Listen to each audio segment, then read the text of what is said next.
So I guess a bit of a strange question, but if there was a positive in any of this that's happening to us right now, what do you think that is? Or what could it be?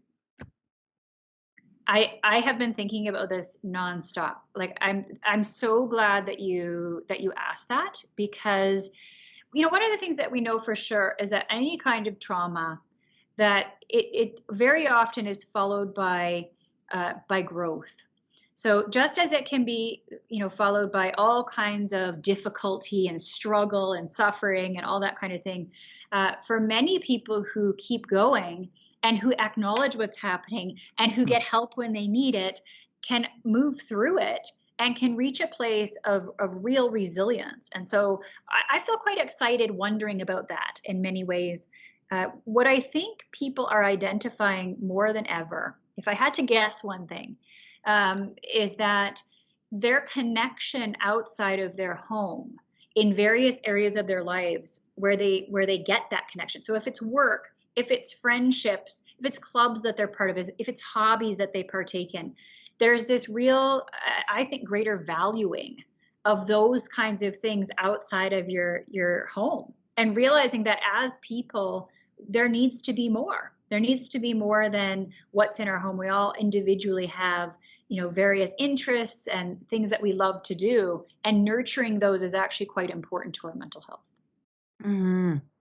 I think that it's highlighted some clear boundaries for people too, around what are those things that I want to have in my life that I'm gonna take time and energy to cultivate because it fills me up, Right. and maybe also choosing places where you don't want to put energy. Like, I think it's solidified values of what is really important. And I've seen that even with 10-year-olds that are having these little like mini aha moments where they're like, I just know that like my family's the most important thing in my life, or I just realized that I'm someone that has to ride my bike every day. And and s- so I think the stillness has allowed us to really highlight what's important, and also dip into the things that naturally and innately we might have liked to do when we were younger, or have fallen back to doing, that fill our souls up. And a lot of them are going back to things that traditionally civilization for the last 5,000 years has done. The eating meals together, the getting out, walking, creating music, getting into hand stitching. Like, I have been blown away at just the natural healing that people talk about, and they don't even realize that there's neuroscience to back it up, which doesn't really matter because it's working for them. So it doesn't really matter that there's neuroscience to back it up, to be honest. But I'm just like, but it's extra cool because when you pull out that guitar and you're playing music, you're Yeah. naturally calming your brain and your body down. Or when you sing together, you're stimulating your vagus nerve, and that naturally brings a sense of calmness over your body, so you can problem solve and just feel more peaceful. And so, as much as there has been some heavy stuff that for sure has been brought to light, there is definitely more positivity and just neat stories of resilience. And for me, I think personally, it would be knowing how critical it is to be connected to community, whatever that looks like. So that's like on a personal level, that's something that I've pulled out of this time, is just how investing in relationships and leaving a good mark on this world is kind of the most important thing for me. Yeah, well, and in this moment, the most exciting thing for me is two therapists geeking out over neurobiological, information and vagal nerve, information. But outside of that, really seriously, I think one of the things that I pick up in what you're saying and what I see too is this idea of stretching our tolerance for difficult feelings. And I think I'm excited in thinking about, Tasha, you and I often see people who have a really limited tolerance for difficult feelings, and we're working really hard with people on being able to stretch that. And what I have seen is that because of the fact that people have had such great challenges, and for many people come through it and been, like, hey, I'm actually okay. We're okay. We can be okay. That in itself, happening to people is a demonstration of, it's an exposure, right? I've now been exposed to a really difficult thing that could happen. I went through it and I'm okay. I can be okay when hard things happen. And that is it. To me, that's a big deal. Watching people do it on their own, that it's not therapy, it's exposure, right? Exposure and success in that exposure. But I've read about a concept, and I think it's described by positive psychology, I think anyway, called post-traumatic growth. Post-traumatic growth. So can you maybe describe this concept a little bit more and how it might support our young people as we move forward into whatever we want to call the new normal? Sure. Yeah. I'm happy to go, but if you want to jump in, go for it, Teresa. Well, let me just say that. So essentially what you're referring to is what happens when somebody experiences some kind of trauma and they go through whatever they go through after they experience that. But what actually ends up happening is that in the end, they land in a place where they realize that they grew from the experience, that they ended up in a place they didn't maybe expect to end up, but that it actually turned out okay.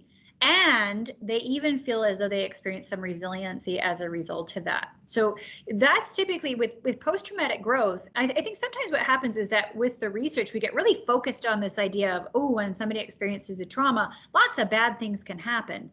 But what we don't focus on as much is this idea of when a trauma happens, and I think we've all experienced a collective trauma in some ways, and certainly individual traumas for some people along the way. What we don't think about is what is the potential here? What could possibly go well next? And so I think that warrants some thinking too. So I'll just introduce it that way, Tasha, if you want to take it from there. Yeah, sure. I think this is a place where families and educators really could unpack some of the little nuggets that have come out of this experience. And so I often think of a few questions. One might be, what have you discovered about yourself that you wouldn't have discovered because of what we've gone through? It's a great question. It's not. Yeah. So what have you realized or discovered about yourself because of what we've been through, or what's important to you, and how rich some of those reflections can be. And trauma, when we go through a horrific experience, it can really impact kind of our soul, our spiritual self that believes things will get better and has hope for the future. And I think that one is a really beautiful way to kind of pull away and just see what's the guts that are still there and how cool that is. And another question that often is kind of like a neat one to kind of dig into is, what did you discover about yourself or learn because of what happened? So what are those new things that have been brought to light? And again, it's really focusing. It's not necessarily positive, joy, but it's looking at what are some of those, again, core values, important life lessons, maybe internal assets, resources that you had forgotten about, dipping into healing practices that you didn't realize, that are really neat. And then kind of, so this might be a writing exercise, a sharing exercise, a personal journaling exercise, a driving conversation. And then, because of what happened, what is the best imagined world you would like to emerge into afterwards? So really setting the path to even if it is big pie in the sky dreaming, but what is the best world you could imagine that we walk into after this is all done? And even if we came somewhere near what that amazing space was, that would be so cool. So there really is a place to get kind of energized, and I think build some like agency. Like there's something that I can do that's going to get our world closer to that best imagined future. And even if I don't make it, I've tried. Because I think the flip side is, what if people say this is the apex of humanity? It's only going to get worse after this. Ugh. Like we've lost the fight before we've even emerged out of the pandemic world and living in true post-pandemic world, whatever that looks like. But I think I think it's a really cool place to be able to teach about positive psychology, but also like hear from kids and young people and elderly people of all ages about what this has exposed to us. You know, for all of the parents out there who are listening to this, I think first of all, it's really important for them to know that you and I are parents, and so we can relate to this sort of yuckiness that sometimes comes over, where we really want to focus on, some of the bad things that have happened or the things we've lost, right? The things that haven't happened, or whatever that looks like.